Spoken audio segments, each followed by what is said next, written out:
Hey, what's up guys? Welcome back to another video. If you haven't seen it already, I recently made a video going over things you should buy and things you should avoid buying when the Pokemon market is as crazy as it is today. If you haven't seen it, I highly recommend you go watch it, but just as a quick summary, I recommended that you buy sealed products as opposed to singles or slabs, as sealed products are just safer long-term investments, and a lot of singles and slabs have shot up like crazy recently. I thought it'd be an interesting video to go over the products that I've bought since making that video, so you guys can see what I paid for them and how they're doing now. Did they go up? Did they go down in value? Let's go over it together. Editing Andrew here. In this video I only went over cards and products that I purchased, but in future videos I'd also like to go over products that I passed on, so you can decide whether they're a buy or a buy. Anyways, back to the video. And as you can see, there's a bit of a spoiler in the background and on the thumbnail of this video, but basically everything I picked up since the last video have been Pokemon Center ETBs. And just as a quick overview of my mentality when deciding to buy these specific Pokemon Center ETBs, I was basically looking for ones that I thought were undervalued. To me, that meant looking for anything under $200 that is out of print. And that's basically most Pokemon Center ETBs. As for those of you who don't know, they basically have 2 print runs generally for Pokemon Center ETBs. I think the only one that's an exception was Prismatic Evolutions. There have been a few prints of that one. And anything can happen. They can technically print more PC ETBs for a set that's still in print, like Journey Together, Surging Sparks. They just haven't historically done so, with Prismatic being the exception. So let's go over the first product, which is Journey Together Pokemon Center ETBs, and probably my favorite set out of all of these that I bought.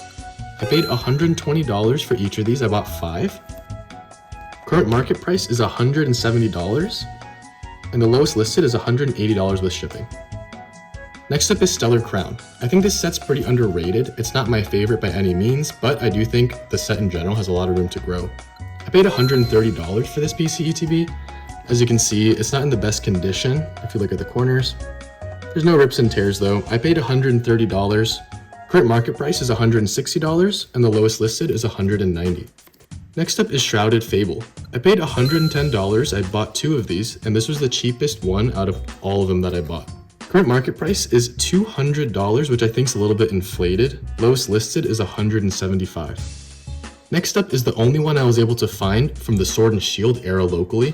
And I didn't say this earlier, but all these I picked up from local marketplace deals, and one was from a huge lot I bought from someone on Discord. This is the Chilling Reign Ice Rider Calyrex PC ETB.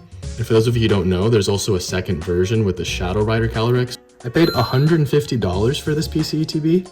Current market price is $185, and lowest listed is $200.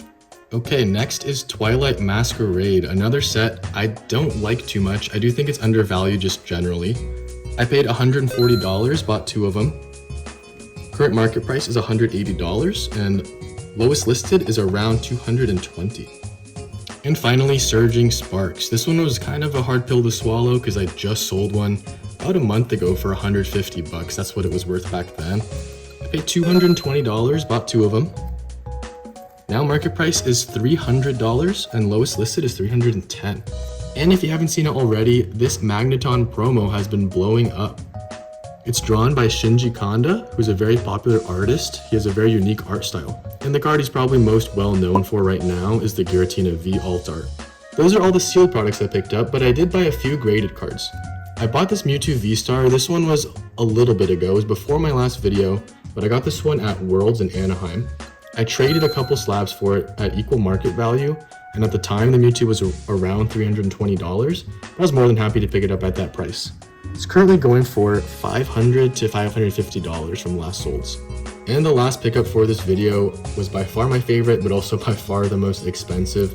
The Mewtwo V-Star, Charizard V-Star, sequential set. I paid $1,100 for this. At the time, the Mewtwo was going for around $320, Charizard going for around $700. So, you know, it was $1,020 if you bought them separately, but there is a little bit of a premium. If you don't care about sequential search, then you definitely don't need to pay for that premium. Last sequential set sold on eBay for $1,375. Let me know in the comments if you picked up anything that I suggested for my previous video, and hopefully you did because a lot of those products went up in value. Also, let me know in the comments what products you're going to buy right now. What are you looking for? Let me know, and maybe I'll pick up some of those products as well. If you enjoyed, please consider subscribing, and hopefully I will see you in the next one. Peace.